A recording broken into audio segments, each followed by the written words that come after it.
네, 어텐션 뉴스 구병수 기자 나와 있습니다. 안녕하십니까? 네, 안녕하십니까? 네, 오늘 가져온 소식 어떤 겁니까? 그 윤석열 대통령 탄핵 심판 최후 변론에서 화제를 모았던 인물이죠. 12.3 비상계엄 선포 후 개몽됐다고 이렇게 밝힌 김계리 변호사인데요. 김계리 변호사. 네, 김 변호사가 오늘 자신의 SNS에 글을 올려서 광화문 일대에서 열리는 탄핵 반대 집회 연설을 고사했다고 밝혔는데요.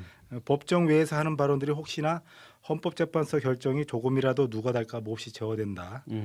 재판에 집중하면서 내일 대통령 국민변호인단 집회는 자유와 민주주의가 무엇인지 청년들이 마음껏 토론하는 장이 됐으면 좋겠다고 광화문 탄핵 반대 집회 연설에 고사한 이유를 밝혔어요. 네. 많이 그 탄핵 찬성하는 지지자들이 역시 있는데 많이 시달렸던 모양입니다. 뭐 증인신문 집중한다고 눈 뜨는 것도 머리를 푼 것도 웃는 것도 별것이 다 시비가 되고 비아냥거리는 판국이라 시비거리를 만들지 않기로 했다면서 또 이런 얘기도 했고요. 네. 다시 한번 말하지만 난 자살 같은 건 안 한다 이렇게 썼습니다. 네. 김 변호사는 자신의 탄핵 변론에서도 간첩을 언급한 뒤에 또 일각에서 요즘 시대의 간첩이 어디냐는 지적이 좀 있었는데 자꾸 없다고 헛소리하면 방송사 하나 섭외해서 40-50년치 간첩 판결문을 싹 정리를 해서 누가 연관된 건지 낱낱이 다 읽을 수도 있다. 이렇게 또 강한 발언도 했습니다. 네. 근데 김 변호사의 과거의 글을 보면 계몽령을 옹호하는 그런 지금의 모습과는 거리가 좀 먼데요.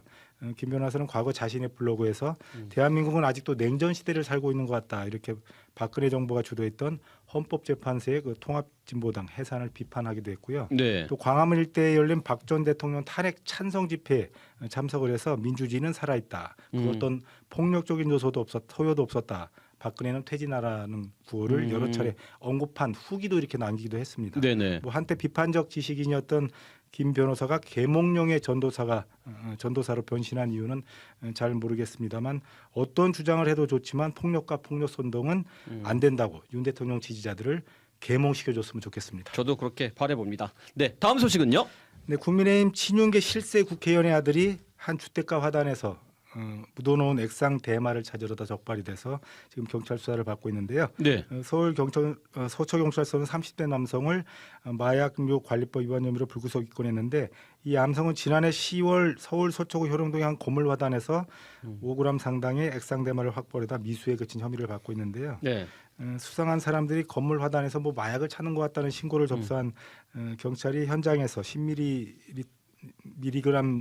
크기의 통에 담긴 그 액상 대마를 발견했는데요. 네네. 뭐 CCTV를 통해 금방 또 이들의 신원을 확인해서 붙잡기는 했습니다. 그리고 이 남성 외에 지인 2명 그리고 위치를 알려준 다른 또 관련자도 조사 중이라고 하는데 뭐 지인에게 대마를 구하고 싶었는데 뭐 좌표를 달라고 해서 현장에 갔지만 찾지 못했다는 취지로 이 남성이 말한 것으로 전해졌습니다. 네. 국민의힘 현역 실세연의 아들로 알려진 이 남성은 이전에도 대마를 흡입한 혐의로 처벌받은 전력이 있는 것으로 전해졌는데요.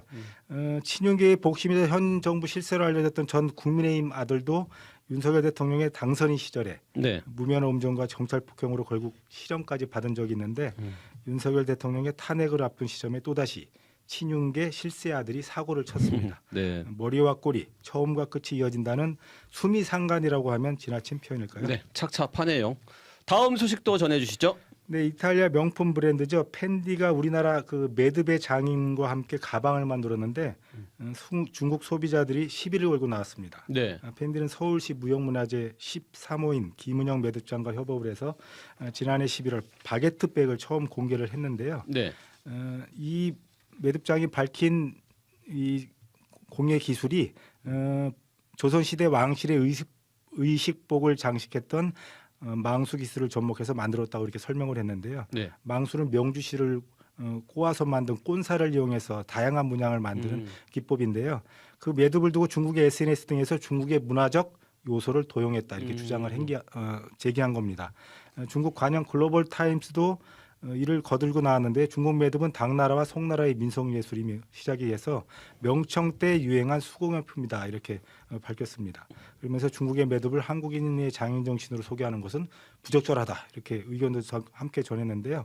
사실 우리나라 매듭은 삼국시대 때부터 이어진 동식물의 이름을 따오는 것으로서 중국과는 좀 다른 형태로 발전해 왔어요. 네. 한복 저고리에 다는 노르기가 대표적인 그 매듭 공예품인데 중국 누리꾼들이 문제를 제기하자 현재 팬디 공식 홈페이지 등에서 김은영 매듭장의 관련 게시물을 삭제를 했습니다. 아, 삭제된 상태예요? 세계 명품 시장의 큰 손이 중국의 눈치를 볼 수밖에 없는 상황이긴 한데요. 네. 김치와 한복에 의해서 매듭까지 다음에는 무엇을 갖고 트집을 잡을지 지나친 오지랖은 열등감의 표현입니다. 네, 그렇군요. 여기까지 듣겠습니다. 구병수 기자 수고하셨습니다. 지금까지 CBS 박재환의 뉴스톡이었습니다. 노컷으로 보는 뉴스의 새로운 기준. 지금 알림과 구독 설정하시고 함께하세요.